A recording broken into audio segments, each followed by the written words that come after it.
Hi people, welcome back to the channel. So let's learn English today. So today we are going to learn 10 ways to say because. But before we start, don't forget to like, share and subscribe the channel. Alright, so the very first word we can replace because with is considering. Then the second word is due to.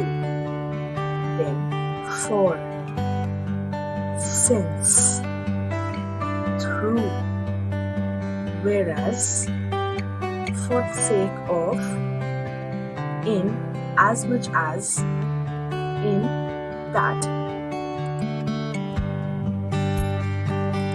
So please don't forget to hit the like button, share the video and subscribe the channel.